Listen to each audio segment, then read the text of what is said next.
Lamentável tudo isso que está acontecendo hoje. Na semana passada, o ICL foi surpreendido com um caminhão da empresa Fatal Model estacionado em frente à nossa sede. A mando da própria empresa, pessoas fotografaram nossos jornalistas, causando apreensão e sensação de intimidação contra a nossa equipe. A atitude foi uma resposta a uma denúncia do Eduardo Moreira sobre a veiculação de propagandas da empresa que trabalha com anúncios de trabalhadores e trabalhadoras sexuais em programas de classificação livre na televisão. Mas afinal de contas, o que é exatamente a Fatal Model? E, sobretudo, quais foram as consequências e as muitas camadas desse debate na opinião pública?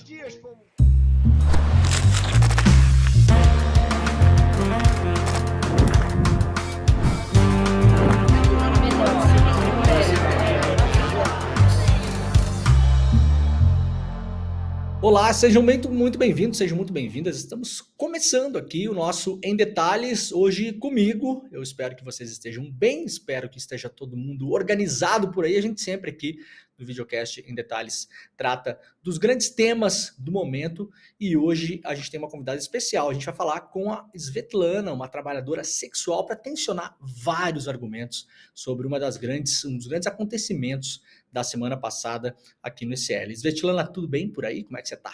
Bem, eu agradeço muito o convite do ICL para alguma vez a gente discutir, né? Eu como trabalhadora sexual, como alguém que está na luta, não só porque as pessoas olham para mim, elas imaginam que às vezes eu sou uma privilegiada, né? Mas eu estou também no chão de fábrica das prostitutas, que são as ruas, as salas, as boates, cabarés, conversando com muita gente e com muita gente que pode ser afetada por toda essa história, essa bola de neve que acabou virando a história da Fatal Model, né? Tá Então, ótimo.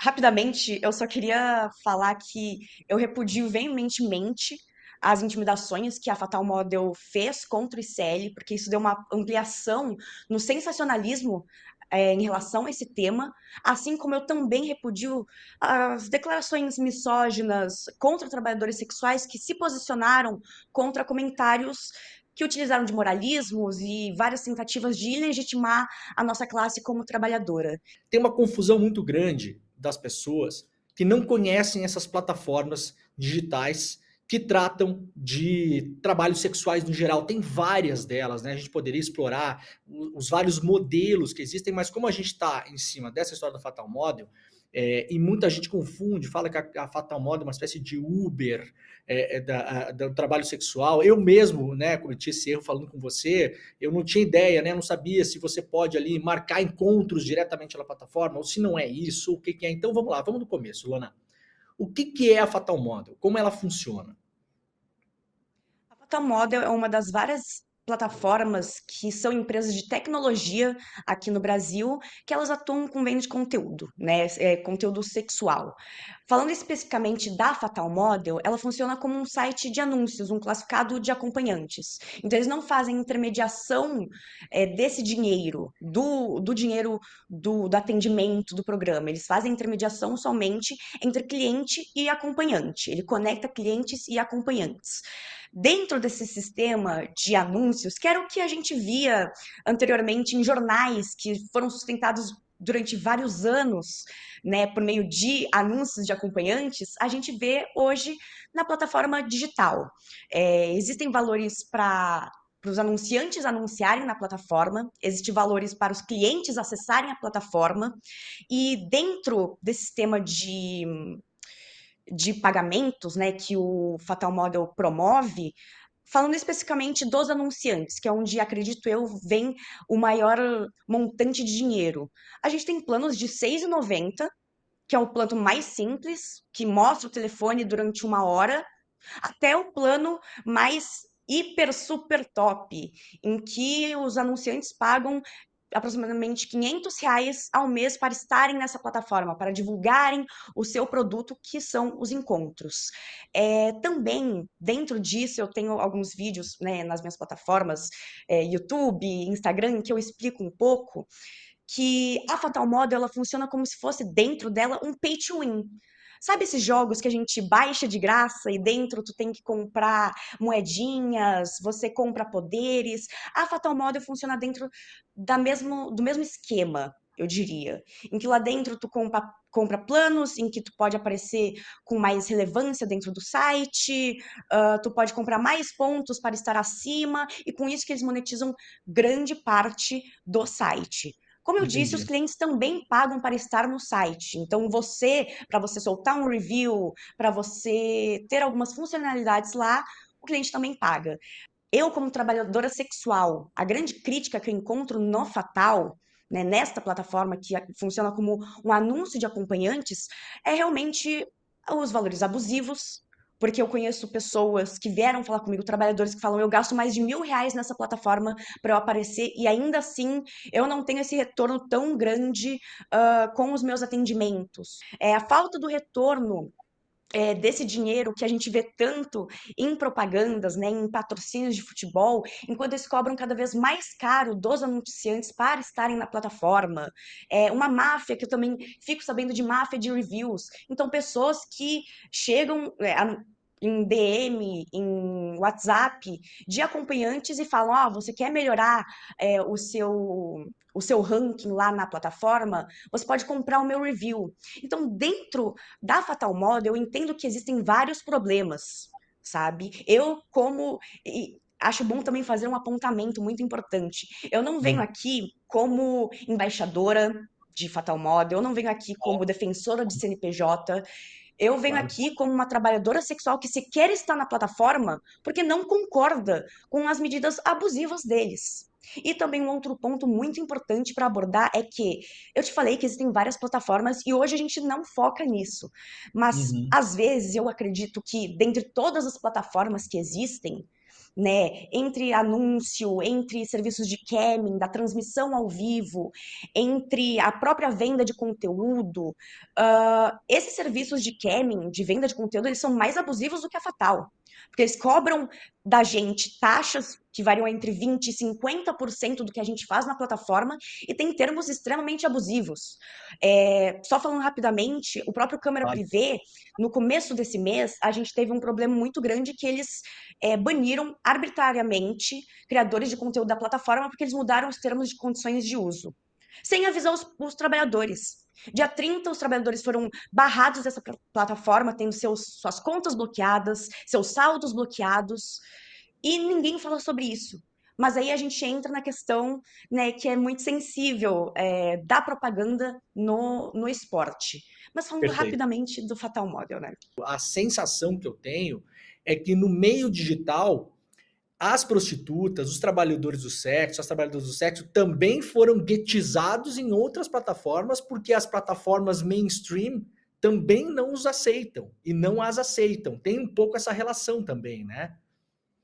Sim, sim. Inclusive, eu uso muito como exemplo uma lei dos Estados Unidos, que é a Lei Sesta Fosta. Ela foi articulada pelas feministas radicais e pela bancada conservadora e cristã dos Estados Unidos, assinada pelo Donald Trump em 2017, que justamente com esse discurso de proteja as nossas crianças, né, de conteúdo, porque mulheres são usadas na prostituição como forma de exploração. Todos esses argumentos, eles foram usados nessas leis que acabaram prejudicando trabalhadores sexuais que estão em plataformas. Então, hoje em dia, como trabalhadora sexual, tenho que ter muito cuidado ao falar do meu trabalho, eu tenho que ter muito cuidado mesmo ao postar qualquer foto, porque o meu perfil, ele já é tido como perigoso, como alguém que sempre infringe os termos e condições do site, as diretrizes de uso, as diretrizes da comunidade.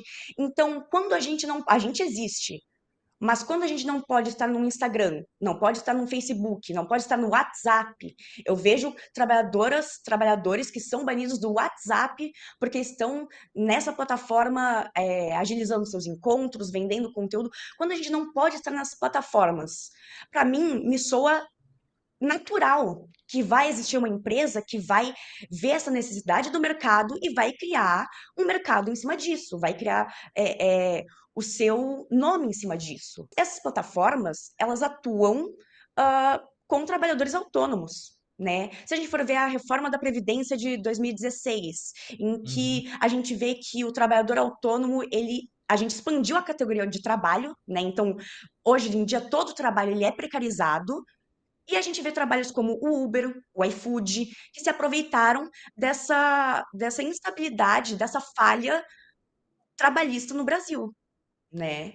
Então, a gente acaba, às vezes, colocando muito: "Ai, porque a prostituição", mas desde 2022 não, perdão, desde 2002, a gente Uhum. tem reconhecido pelo Ministério do Trabalho a profissão de trabalhador sexual, de profissional do sexo.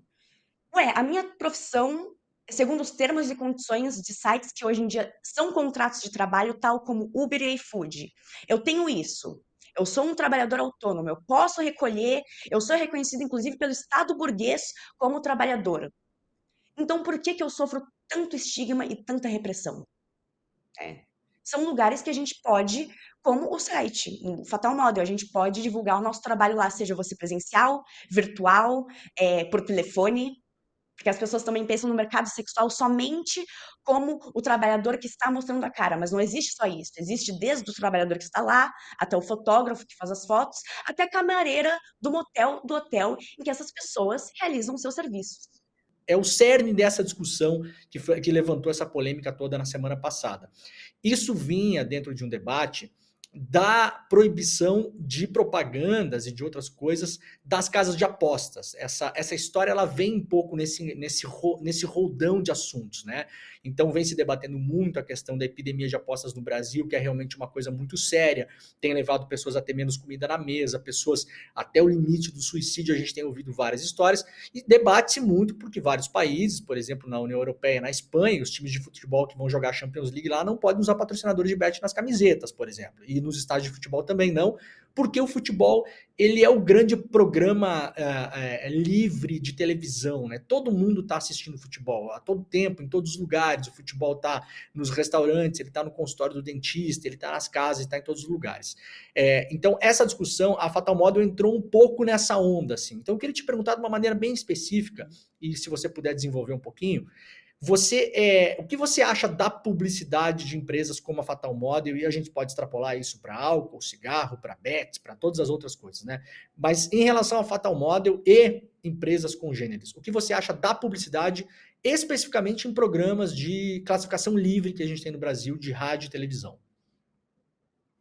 Bem, primeiro eu queria falar que, inclusive, eu trago referências, né? Porque acabei lendo o ECA, eu li a Lei 9.294, que discorre sobre propaganda na Constituição Federal que existe. Eu li sobre o Código Ético do CONAR, né? E todos esses lugares apontam. Primeiro, eles utilizam uma palavra, uns termos que eles são muito abertos, né? Material impróprio ou inadequado. Nunca se Uhum. diz sobre. Disse raramente sobre conteúdo pornográfico, mas ainda assim, por exemplo, o ECA, ele discorre que os produtos têm que ser comercializados, revistas, publicações contendo esse tipo de material, tem que ser comercializado em embalagem lacrada. Mas aí diz que as propagandas, as revistas e publicações, perdão, que são destinadas ao público infanto-juvenil, não podem conter anúncios de bebidas alcoólicas. Aí a gente vai ver a Lei 9.294. A gente fala que altera o artigo 4º, desculpa, parágrafo 4º do artigo 220 da Constituição Federal. A gente fala sobre bebidas alcoólicas, mas bebidas alcoólicas são aquelas que têm teor, são consideradas aquelas com teor 13% para cima. Então, cerveja fica fora disso.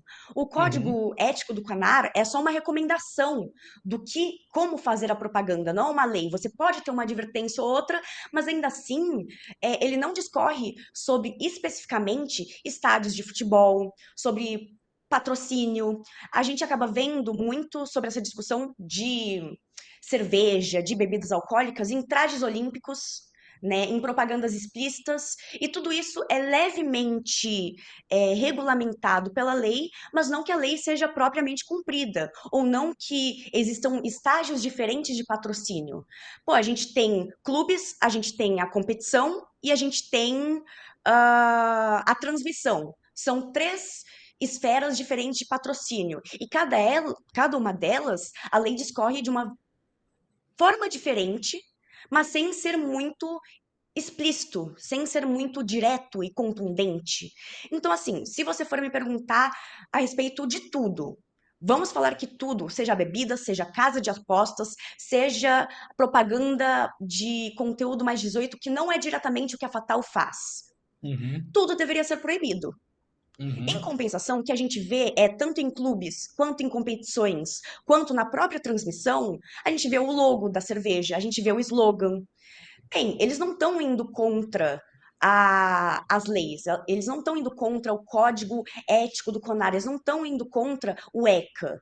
Então eu estou vendo que são dois pesos e duas medidas. Me parece muito mais uma cruzada moral contra os trabalhadores sexuais do que propriamente a gente falar de proteger crianças contra conteúdos que não são adequados a elas. Entendeu? Porque a relação que eu faço muito, né?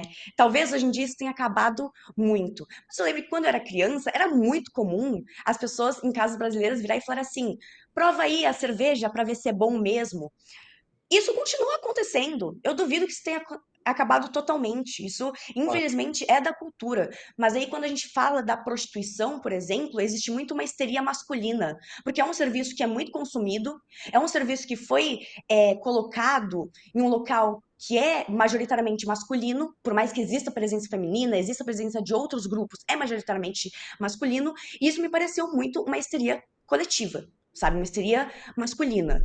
Ah, mas você então está falando que tudo bem a cerveja. Não estou falando que tudo bem a cerveja. Não estou falando que está tudo bem nada. Para mim, tinha que tudo ser regulamentado. Tu acabou falando, por exemplo, acho que da Inglaterra, né, de algum lugar em Sim. que estão falando Na também sobre Espanha a eles proibiram regulamentação. essa Então, questão das bets, né? Na Espanha foi proibida a questão das bets.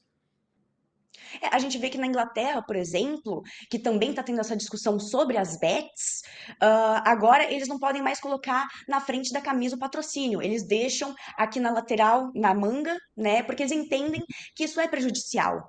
Mas também a gente tem que ver, né, de um viés até um pouco médico. Porque as pessoas gostam muito de falar sobre o quanto o vício faz mal em pornografia, por exemplo, e nos...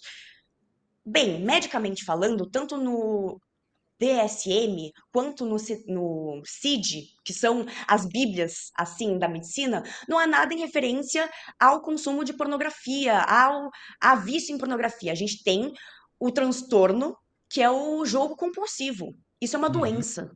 Isso a gente uhum. tem que ver, assim como é o cigarro, assim como é a cerveja. Agora, quando a gente fala de uma questão que é trabalhista, que são dos trabalhadores do sexo e muito menos criminal, como quiseram muitas vezes colocar, aí é diferente também. Tem que ter regulamentação? Sim, mas enxergando cada viés do seu jeito correto, porque senão a gente acaba estigmatizando ainda mais os trabalhadores sexuais que estão, afinal de contas, só trabalhando. Nessa esteira desse assunto, o deputado do PSOL, o pastor Henrique Vieira, do PSOL do Rio de Janeiro, ele propôs um projeto de lei, é o PL 3660.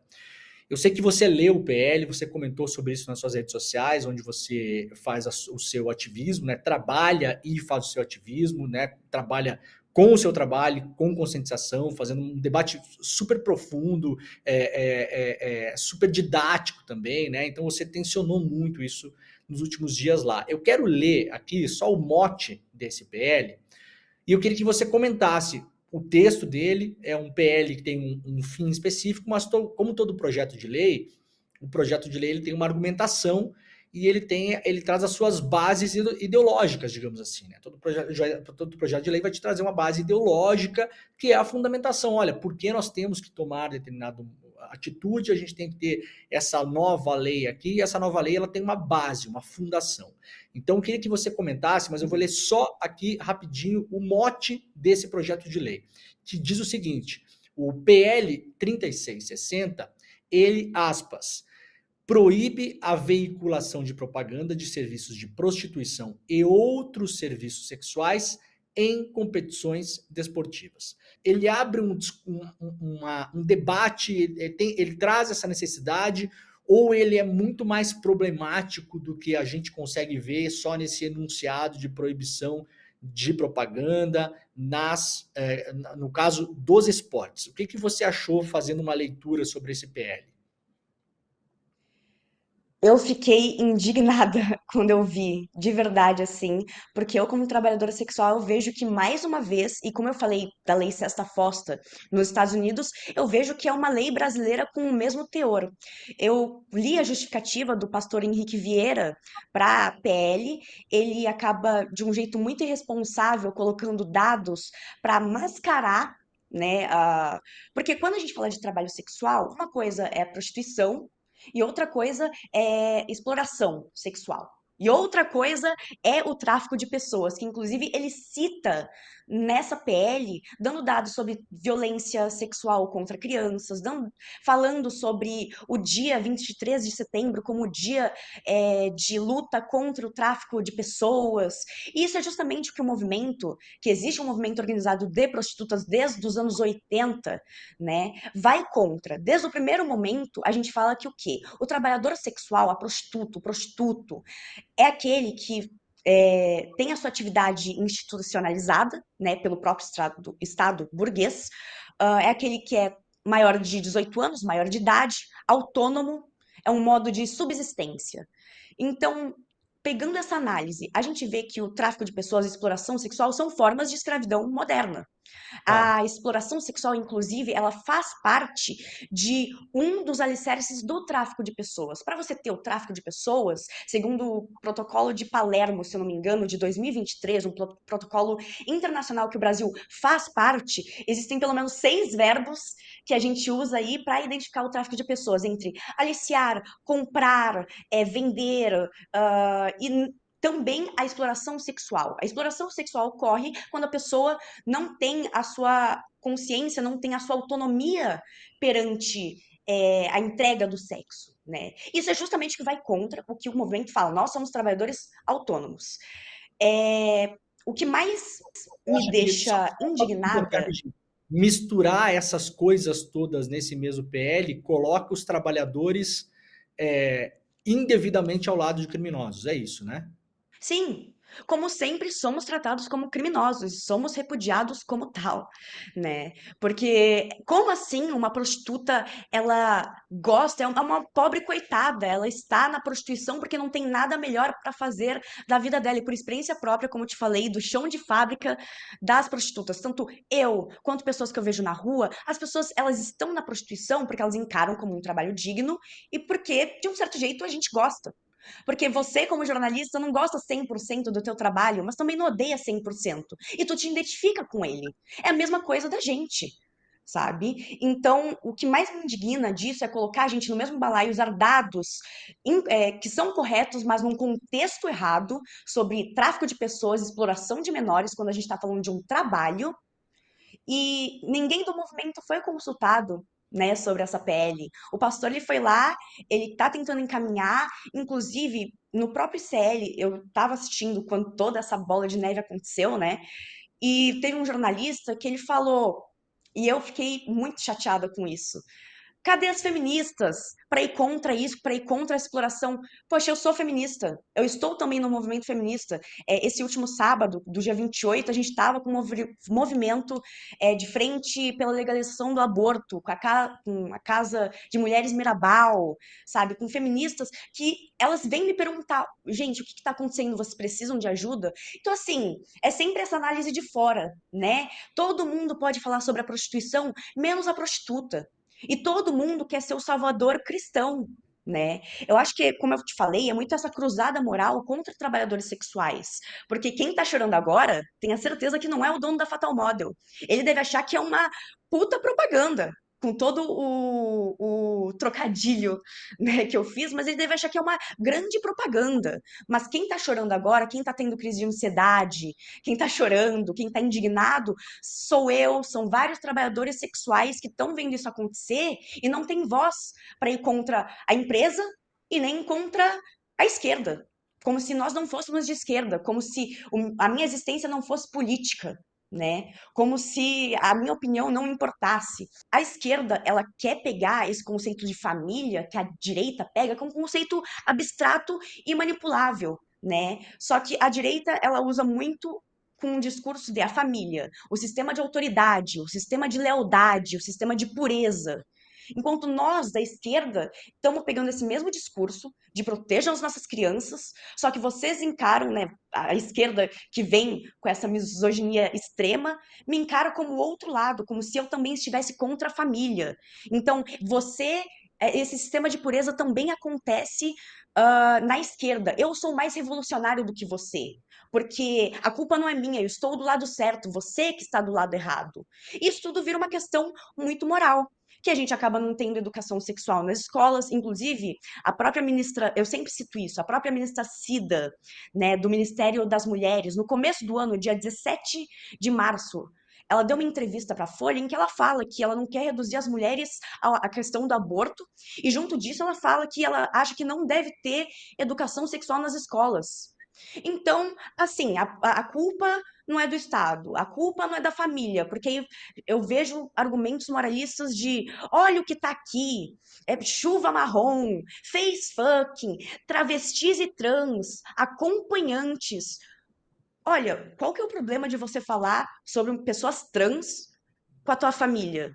Sabe? Eu sei que isso tem que ser abordado, isso deve ser abordado de uma maneira responsável pelos pais. O Estado também tem o seu papel de proteger crianças de violências, com certeza.